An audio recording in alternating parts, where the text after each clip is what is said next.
Welcome to the Conquer Risk Podcast. My name is Manish Kata, and with me, I have Jeff Goodnow.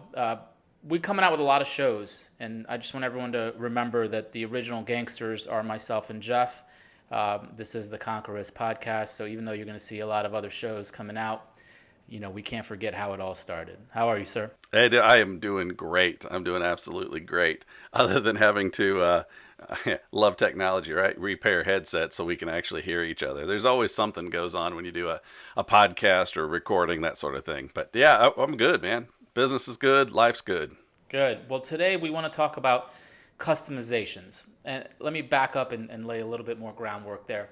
A lot of media hype about direct indexing being the future.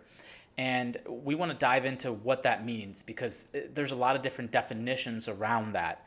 And to us, it all comes down to actually customizations or custom SMAs. That's probably a better moniker for what's being tossed out in the media. And we've always been on record that direct indexing in terms of replacing an ETF or a mutual fund is basically a stupid idea, right? I mean, you're just going to try to save 2 or 3 basis points and have all the work of having all these different underlying stocks.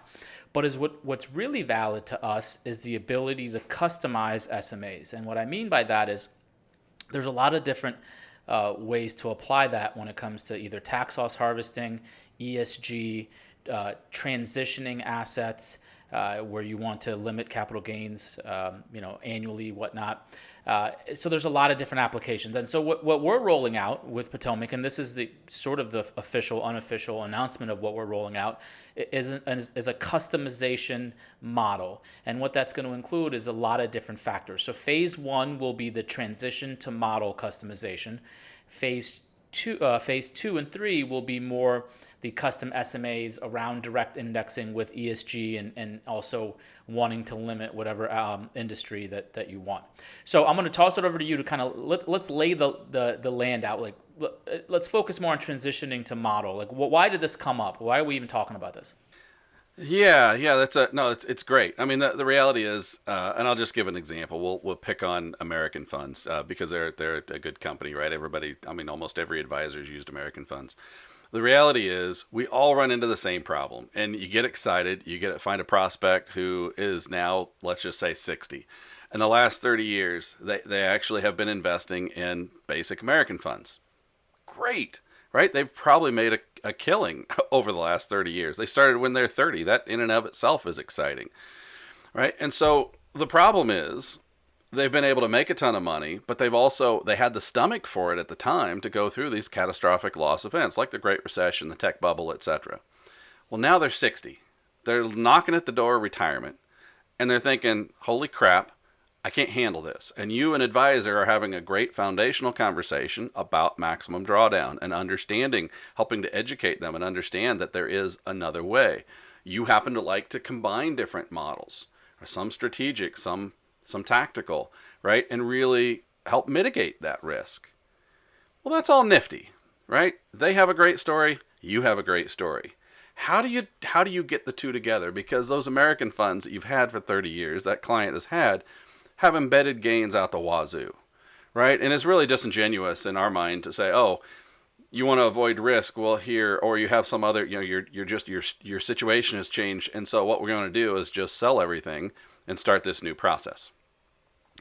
Taxes will, can absolutely eat you alive. You got 30-40% of your dollars are actually just earnings, right? So that's what we wanted to do. We were on the hunt. How do we transition from you've got all these embedded gains in whatever it is, and then you have this great model combination that really will help the client achieve the returns they need and help mitigate the pain they have to suffer through, right? How do you transition? And that's what we're talking about, that transition to model. And historically, and this is how we've grown as a TAMP and a UMA platform, is historically it's kind of been a shoulder shrug, right? Like that's your problem as the advisor. Like we only do one thing with the models. We're not really, we don't offer any services around that. And so this was a huge need as we're onboarding more advisors and their total book of business. These things come up where it's like, hey, what am I supposed to do with this? And that's a great story on how why we wanted to do this. Well, and the cool part is, and this is where sometimes Advisors think it's either A or B and there's no like middle ground. The reality is maybe American fund advisory models are part of that solution moving forward, right? So it's not just that what you had sucked and what we have is better.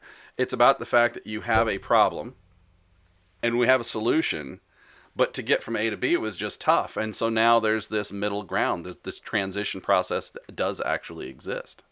That's a great point. Yeah, it's not about hating what you currently have. It's about slowly mitigating tax consequences. So let me kind of go through how this will work. Dive in. In practice. So essentially, we have software that will allow to create these templates, right? So let's say you have this American Funds client that comes over. We will work with the advisor to say, okay, on an annual basis, we want to limit capital gains to, I'm throwing out random numbers there, to $20,000 a year, right? So we're going to input their federal and state tax rates, obviously some new capital gains that are around the corner. And we're going to say on an annual basis, we want no more than $20,000 in capital gains.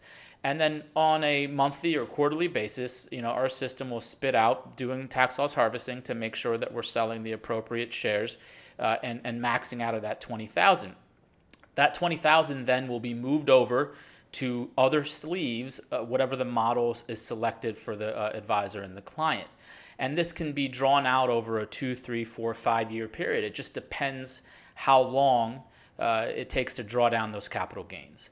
And so the great thing is this is all still in one account, right? It's all still in the background. You send over this taxable account. We have different sleeves in there. One of them will be the transition to model sleeve, and on an annual basis, we'll make those moves. And so what, you were on this training and we did this together. What jumped out as a really cool feature here? Well, one of the things that I liked was, like you said in your example, right? You talked about, it's $20,000 a year or whatever is the max capital gain. The system actually breaks it out, and it's something that we do during setup. It actually breaks it out into a quarterly component. And so it's not just, okay, we get to November and suddenly everybody and their mother is selling their crap, right? It's, hey, it's $20,000, so here's $5,000 a quarter that can be generated, right? And obviously, when you first get it set up, stuff that can be moved or sold without a taxable event, is going to be moved over. So you're getting a fair amount in this example of dollars into the new strategies right away. It's just the stuff that's got the gains, you have to kind of hold on to and mitigate. So I thought that was cool that the system breaks it out into a quarterly event. So that also helps from the standpoint of just basic market structure, right? That's always the concern when you go from A to B, is that you do it at the wrong time. Well, this is already set up to break that out over a quarterly basis and give some mitigation to whatever the market happens to be doing at that time anyway. Okay, and so the way we're going to roll this out, it's going to be a model selection. So you have whatever growth and income, whatever your model selections are. This is going to be called, let's say custom SMAs, which frankly I think that's the name. And so when you're filling out your paperwork and getting ready, it'll be custom SMA. We're going to charge 20 basis points for this model service, and that's how it's going to kind of roll out, right? You pick the models you want to go to. This is one of them in terms of custom SMA, the 20 basis points, and that's the functionality of it that's going to roll out. We're updating the ADV. It's going to take some time, but this has been a huge request from a lot of our top advisors, and we want to roll these out in phases. This is how our TAMP has grown. You can't do everything at once, right? You got to try to roll this out. So, all right. So look, you have the customization. What are issues? Any roadblocks with this strategy? Yeah, I think something that you have to be absolutely 100% clear with the client in the process as well is like anything. You have to pick your poison, okay? And so the reality is, in many cases, and in this, we'll just use again this American Funds example. Right, it wasn't an advisory solution to begin with. There wasn't any risk management to begin with, per se. And so that's the reason that you're wanting to do this transition, right? But the original assets, right, we're going to call them transition assets. Those transition assets in the account are not being managed, right? Other than whatever, if there were funds or ETFs, obviously those are doing what they're supposed to do. But there's nobody who's going to slice and dice and manage and adjust that part of the portfolio. That is a transition. So it's essentially locked there in place other than the selling of the tax event or events that occur. And from a tactical standpoint, right, we're tactical managers at heart, right? That's a little bit hard for us to accept, but at the same time, like in many cases, nothing was being managed from that overall portfolio level in the first place. So it really shouldn't be a big deal. But it is something that you want to make sure you understand, because this is going to go on for 2, 3, 4, 5 years. To help mitigate the taxes. But that's the decisions being made. The tax mitigation is the most important function at that time. Yeah, so thanks for giving me a layup into this next section here. So the first part is what you're saying. It's not going to be managed. It's just tax transition, which is why it's called transition to model. Phase 2 and 3 of this whole process will be later on this year, Q3, Q4, where we're going to roll out the actual managed part. So for example, we have clients that come to us that have appreciated positions. Microsoft, let's pick on them. You've been with them for years. You have all these embedded gains, but you still want S&P exposure. And this is where the combination of direct indexing comes in, where we can say, okay, let's not sell any Microsoft for, or do a transition to model setup on that. Let's give them S&P 500 exposure without technology. Without anything that resembles Microsoft. And that's going to be the actual managed part. Now, you can still obviously transition that to a model. The point being is that the direct indexing and the ESG portion of that will be later on this year, where we'll give the ability to customize even further. That's at least the plan right now. There's too much to handle to do it all at once. Yeah, you have to do it a step at a time. But for us, what we saw with our advisors was the need was the largest for that transition to model, just because of, like say, embedded gains and that basic scenario. How do you get from A to B and make that copacetic while also bringing in the newer mantra of let's get multiple strategies, multiple models together, strategic, tactical, etc., and really provide a better long-term future for your client experience. But you can't just sell everything all the time. That's not always the easy answer. Sometimes it's a little bit more laborious than that. So now we have a solution, and that's pretty freaking exciting. I gotta say. It is. This is, I always talk about the evolution of our TAMP and our UMA. Every year we sit down and we say, listen, how can we improve the services? How can we improve the offerings? And a lot of that is based on feedback from advisors. If these advisors didn't tell us about this, we probably would never have done it, right? It just comes down to them coming to us and saying, listen, I need this solution. Let's go about doing it. And we lay out roadmaps once a quarter and say, okay, what can we address to help our advisors do better? And sometimes it's, we say no to things because it's not efficient. It's not an efficient process. We're trying to get rid of any manual tasks, but also we still have we have to service our advisors and help their business. So I'm excited about putting this out there. It takes some time. We started talking about this at the end of last year.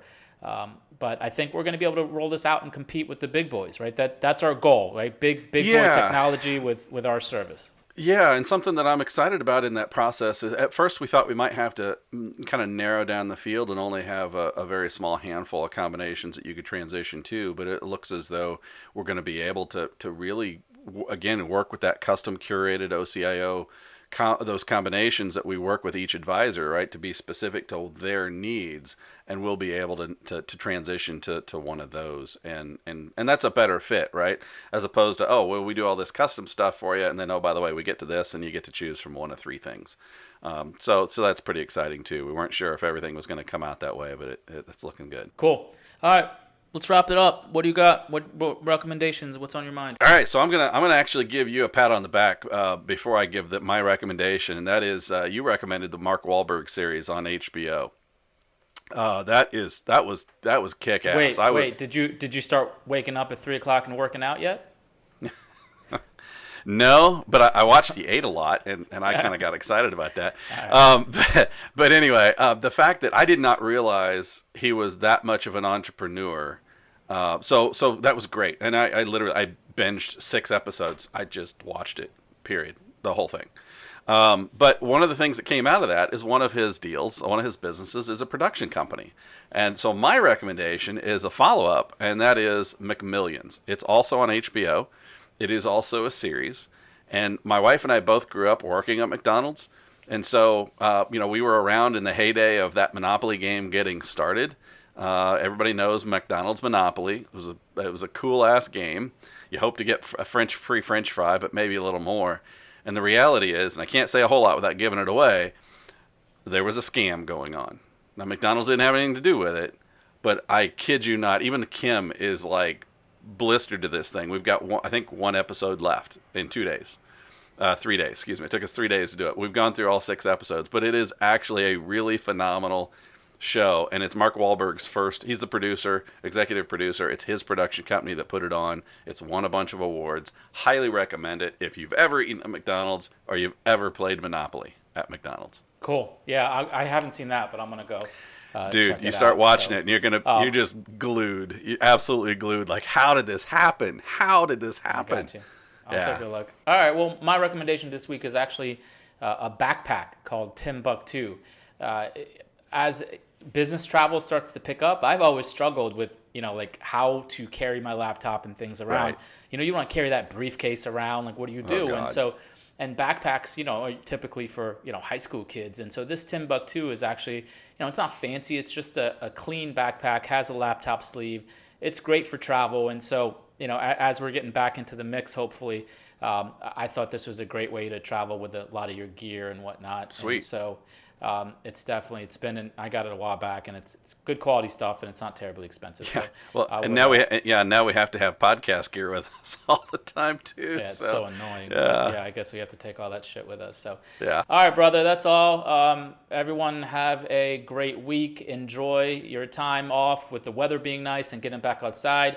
Don't spend too much time outside because you have to sit inside and watch the podcast. Subscribe, like, share.